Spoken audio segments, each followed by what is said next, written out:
असीं हिते आया आहियूं। जीअं ख़बर पई त झुॾे में अॼु फजुरदारे ही वॾो वाक़ियो थियो। हर को पंहिंजे कमकार सां निकितल हूंदो आहे ऐं जीअं ख़बर पई तीअं झुॾे आया आहियूं। इज़हार यकजहती जे लाइ तमामु घणी तकलीफ़ पहुती आहे त असांजे ही कारोबारी वॾो मर्कज़ आहे मीरपुर ख़ासि ज़िले जो। त हल्के जो रुगो शहर कोन्हे पर ही पुराणो कारोबारी मर्कज़ आहे। असीं बसगिरदाई जा ई आहियूं त वापार सांगे ॿाहिराड़ियुनि जा माण्हू कारोबार सांगे घणो करे टारगेट असांजो शहर जुड़ो हूंदो वॾनि खां वठी। अॼु हेॾी वॾी वारदात हेॾो वॾी ही धाड़ो लॻो आहे, इन जो तमामु घणो अफ़सोस थियो आहे। अॻे कारोबार कोन आहिनि, पाणी आहे कोन। तव्हीं डिगड़ी खां निकिरंदव त नवकोट ताईं वीरानी लॻी पई आहे ऐं बेरोज़गारी, बुख, बदहाली, पोइ माण्हुनि खे मंशात वारे मुसीबत में अलॻि हणी छॾियो अथनि ऐं उन सूरत हाल मंझि ही बदनज़मी जेका आहे अहिड़ा वाक़िया आहिनि। हाणे दुकानदारनि जो जंहिंजो लखे रुपयनि जो सामान वियो आहे, मुंहिंजे अंदाज़े में त मूं ॿुधां पियो त अञा 1.5 करोड़ जो वियो आहे। कहिड़ी असांजी वॾी हिते जी पुलिस जी वॾी इन्वेस्टिगेशन आहे जेको ही हिकिड़ी शइ हिते रिकवर कराए ॾींदा?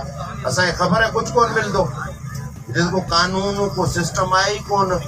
ही चोर बि पाण आहिनि, पथारीदार बि पाण आहिनि, कराइण वारा ई पाण आहिनि। ही जेकॾहिं चाहिनि त हिकिड़ी वारदात सेम कंडीशन जी वारदात हिकिड़े शहर में थिए थी, सेम कंडीशन जी वारदात ॿिए शहर में थिए थी, वरी टे शहर में थिए थी। हिन जो मतिलबु आहे त ही चोरनि खे धाड़ेलनि खे शह ॾियनि था, उन्हनि खे इजाज़त ॾियनि था, उन्हनि खे खुलियो मैदान ॾियनि था। उन खां पोइ ही वारदातूं थी थियूं। हेॾी वॾी वारदात हेड़े वॾे शहर में का जांच कोन्हे, का मोबाइल कोन्हे, का पुलिस जी जेका आहे सा का जांच कोन्हे, का पोस्ट कोन्हे। ऐं राति जो जॾहिं माण्हू सुता पिया आहिनि त सिक्योरिटी जो कमु आहे जागर। माण्हू सुम्हंदा आहिनि ऐं असांजा जेके इंतिज़ामिया आहे उहा जाॻंदी आहे। ही दस्तूर आहे असांजे मुल्क जो त सिक्योरिटी राति जो जाॻंदी आहे, हुननि जी ड्यूटी में शामिल आहे ऐं हू असांखां वधीक सुता पिया आहिनि। असीं छा सम्झूं? चवां थो सिधो सो इंतिज़ामिया हिननि धंधनि में इन्वॉल्व आहे। अधु मुनो कलाक वारदात हली आहे, जेको अचे पियो उनखे वाड़ियो दुकान में पिया बंदि कनि। केरु अचण वारो कोन्हे, केरु पुछण वारो कोन्हे, हुननि खे को डप ई कोन्हे। असुल ॻाल्हि आहे ॾोहारी माण्हुनि खे। तंहिंजे करे आऊं भरपूर मुतालबो थो करियां त सख़्त खां सख़्त कार्रवाई कई वञे, इन्वेस्टिगेशन कई वञे। ऐं दवा सां चवां थो त सिंध जी पुलिस वटि बि एतिरा ई वसाइल आहिनि, जेकॾहिं हू जांच करणु चाहे त हिकिड़े रुपए जी रिकवरी कराए सघे थी। ही शहर ऑब्जर्वेशन। बाक़ी चङे माण्हू जी बेइज़ती करणी बदिले देरी कान कंदी, उनजे घर ते 4 दफ़ा चकर ॾींदी ऐं बाक़ी हिन ॾोहारियुनि जे लाइ का इन्वेस्टिगेशन कोन थींदी।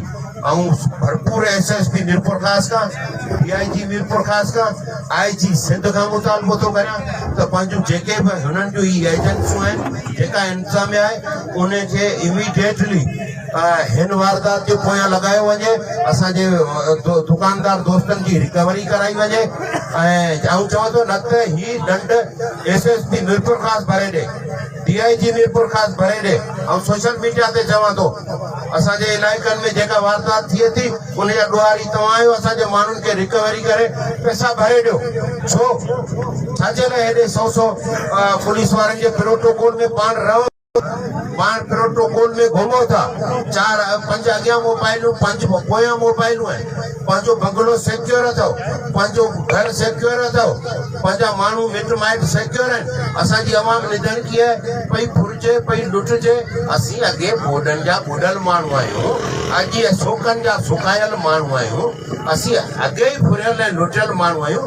वरी जेकॾहिं कंहिं वटि वीचारे वटि मिटनि माइटनि जी का हुननि वटि का मूड़ी आहे, जैसा हुनजो को दुकान आहे, हुनजो को रोजमर्रा जो कारोबार हले थो, घर जी चुल्ह भरे थी, उनखे जे ही फेरो ॾेई फुरे लुटे हलिया विया त माण्हू वीचारा छा कंदा?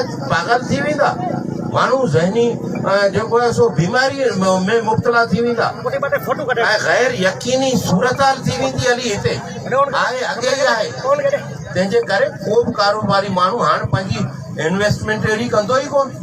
एॾो हरियो भरियो शहर झुॾे जो असांखे आऊं सच पुछो त कंहिं दुकान ते कंहिं ते वेठो हुउसि त आयो हमरा मोबाइल जो पुछण टंडे जान मोहम्मद में हुन चयो पुछण ग्राहक आयो आहे पर ही वठंदो वञी झुॾे मां झुॾे जी मार्केट वॾी आहे त झुॾो माण्हुनि जे ज़हन में हिकिड़ी सुठी मार्केट ठहियल आहे तंहिंजे करे असीं भरपूर मुतालबो था करियूं असीं हिन शहरनि सां पंहिंजनि सां पंहिंजे कारोबारी माण्हुनि सां पंहिंजे ज़मींदारनि हारियुनि हर मकतब आहे फ़िक्र जे माण्हुनि सां हर क़दम ते गॾु आहियूं ऐं हर क़दम ते गॾु रहंदासीं तंहिंजे करे हिन जी भरपूर जांच कई वञे ऐं असांजे माण्हुनि खे दुकानदार भाइरनि खे रिकवरी कराए ॾिनी वञे जेकॾहिं न त ज़िम्मेवार ऑफिसरनि खे सख़्तु सज़ा ॾिनी वञे त अहिड़ी ॾाहली असांजे शहरनि में छो आहे बदअमनी छो आहे अघोर निंड में छो सुता पिया आहिनि महिरबानी